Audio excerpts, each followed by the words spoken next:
అజాత శత్రువు భారతరత్న మాజీ ప్రధానమంత్రి శ్రీ అటల్ బిహారీ వాజ్పేయి గారి వర్ధంతి సందర్భంగా భారతీయ జనతా పార్టీ వినవంక మండల శాఖ ఆధ్వర్యంలో చల్లూరు గ్రామంలో వారి యొక్క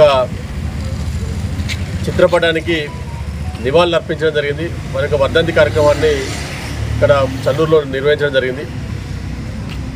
ఒక దేశ ప్రధానిగా విలువలతో కూడినటువంటి రాజకీయాలకు ఉదాహరణ అటల్ బిహారీ వాజ్పేయి గారు. ఈరోజు ఉన్నటువంటి రాజకీయాల్లో కోట్లాది రూపాయలు పెట్టి ఎమ్మెల్యేలను ఎంపీలను కొనుగోలు చేస్తున్న సమయంలో అటల్ బిహారీ వాజ్పేయి గారు ఒక్క ఓటుతోటి వారి యొక్క విలువలకు ప్రాధాన్యతనిచ్చిన కారణంగా ఒక్క ఓటుతోటి అధికారం నుంచి కూడా రాజీనామా చేసినటువంటి ప్రధానమంత్రిగా వైదొలిగినటువంటి వ్యక్తి అటల్ బిహారీ వాజ్పేయి గారు. వారు ఈ యొక్క దేశానికి ప్రపంచంలోనే ఒక మంచి గుర్తింపు తీసుకొచ్చినటువంటి వ్యక్తుల్లో అటల్ బిహారీ వాజ్పేయి గారు ముఖ్యులు. వారి యొక్క హయాంలో ఇవాళ గ్రామీణ సడక్ యోజన కానీ నేషనల్ హైవేస్ కానీ గత స్వతంత్ర వచ్చినప్పటి నుంచి కూడా చేయనటువంటి అనేక రోడ్లని వారి హయాంలో అనేక జాతీయ రహదారులకి అది గోల్డెన్ క్వాడ్రిలాటరల్ రోడ్ కావచ్చు, స్వర్ణ చతుర్భుజి రోడ్ అంటాం. అదేవిధంగా గ్రామీణ సడక్ యోజన, ప్రధానమంత్రి గ్రామీణ సడక్ యోజనలకి ఆద్యులు అటల్ బిహారీ వాజ్పేయి గారు.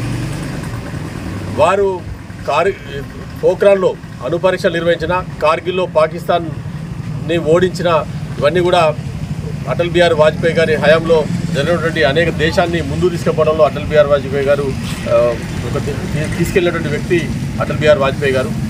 అటువంటి అటల్ బిహారీ వాజ్పేయి గారిని అందరూ కూడా మరొకసారి వారి యొక్క వర్ధంతి సందర్భంగా వారిని స్మరించుకోవాల్సినటువంటి బాధ్యత ప్రతి భారతీయ జనతా పార్టీ కార్యకర్త, ప్రతి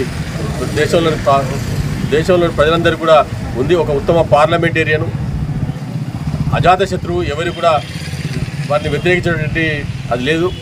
వారు ప్రధానమంత్రి పివి నరసింహారావు గారు కాంగ్రెస్ పార్టీ అధికారంలో ఉన్నప్పటికీ కూడా వీరి నేతృత్వంలో వాజ్పేయి గారిని ఐక్యరాజ్య సమితికి భారతదేశం తరఫున పంపించినట్టే ఒకసారి వారి గొప్పతనాన్ని అర్థం ఒక మచ్చుతునక వారిని ఒక అర్థం చేసుకోవాలి. అంటే ఇతర పార్టీలు కూడా వారిని గుర్తించినటువంటి వ్యక్తి. జవహర్లాల్ నెహ్రూయే వారిని ఫ్యూచర్ లీడర్గా గుర్తించినటువంటి పార్లమెంట్లోనే మెచ్చుకున్నారు. అదేవిధంగా మన్మోహన్ సింగ్ గారు కానీ అనేక మంది ప్రధానమంత్రులు వారి గొప్పతనాన్ని చెప్పినటువంటి అటువంటి మహనీయుడు వాజ్పేయి గారు. వారి యొక్క వర్ధంతి సందర్భంగా వారికి మరొకసారి భారతీయ జనతా పార్టీ తరఫున వారికి నివాళులు